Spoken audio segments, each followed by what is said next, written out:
This is Aussie Marcel, and today we're going to be looking at two musky men's powerhouse fragrances. One, Jovan Musk for men, comes in at $10 a bottle, whereas YSL's Kouros comes in at about $100 a bottle, if you can get it for that price at discounters. So let's not waste any time and get to comparing the two.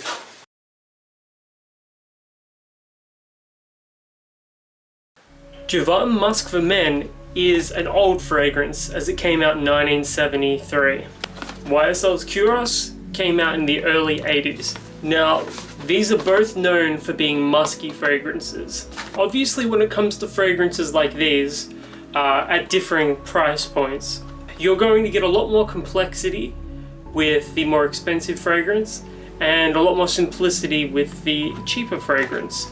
But that's not to say that one is necessarily better than the other. They're just designed for different things.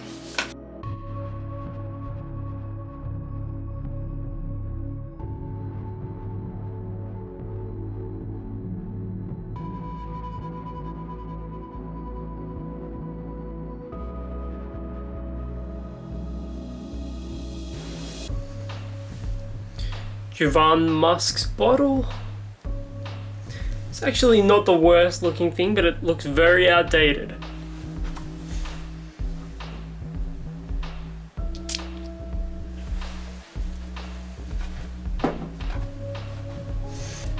It sort of reminds me of those pink musk stick lollies that you get. It isn't animalic, it's more clean, soapy, and musky. It isn't the most complex fragrance in the world. I get a slight bit of pepper and woodiness as well, but like I said, it is a simple fragrance.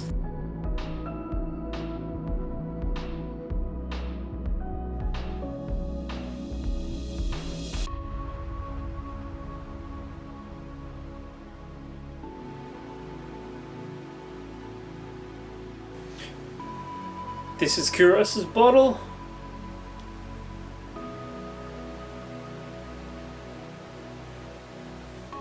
It's got a good weight to it. Feels like quality.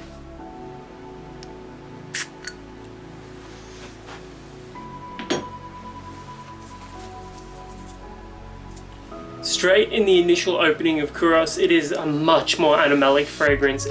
It's got that animalic muskiness. It doesn't have a lot of that cheap, woody, clean sort of muskiness. Now, don't get me wrong, this is a clean smelling fragrance as well.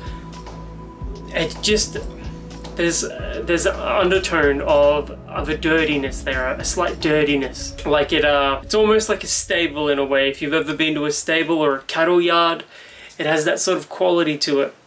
Now, I know some people are gonna absolutely hate that about it, but this is a musk fragrance, and a lot of people love that about this. Smelling them side by side, one is infinitely more complex than the other, obviously Kouros. Smelling them together, although it's probably not recommended, it actually amplifies the muskiness of each of them.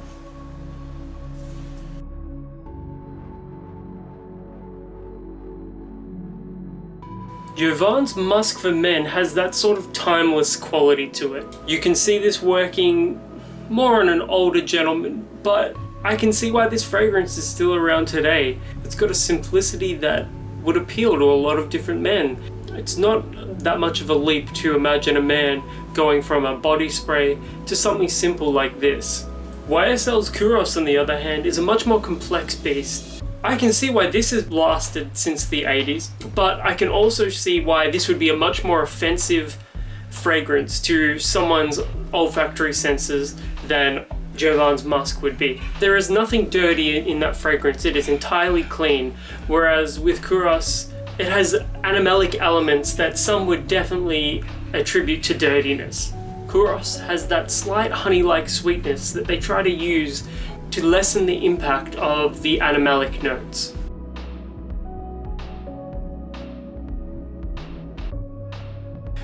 The funny thing is that as a note, musk is so subjective.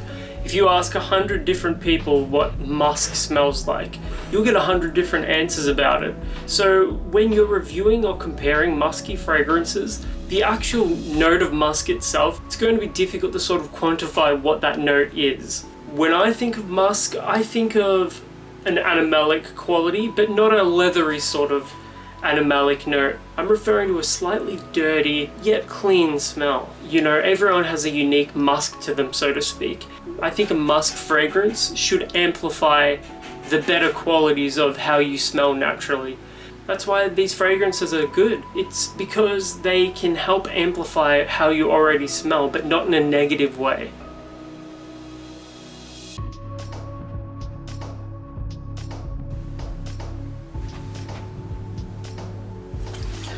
In terms of value, Jovan Musk is hard to beat. You can find it for as little as $5 at discount stores and pharmacies. YSL's Kouros, on the other hand, I've seen that sell for anywhere between $100 and $170 a bottle. Now I know where you are in the world, it may differ, the price of YSL's Kouros, but you can still find it on sale at certain places for under $100, which is pretty decent as well. As to which I like more, I've got to go with Kouros. It's a much more interesting fragrance to smell, whereas Jovan Musk is much simpler. I can imagine an older crowd preferring Jovan Musk, and a younger crowd preferring this one. Both fragrances have a musk note that's hard to compare, but they are undoubtedly musky. Some people on the internet actually say that Jovan Musk has real civet in it. I've seen some Reddit posts where the posters have been talking about how Jovan Musk actually has a civet note in it. I don't really get any of that animalic quality of civet in Jovan Musk, and nor do I get it on my skin either. But you might be different and you might be able to detect it, but to my nose, I can't detect it.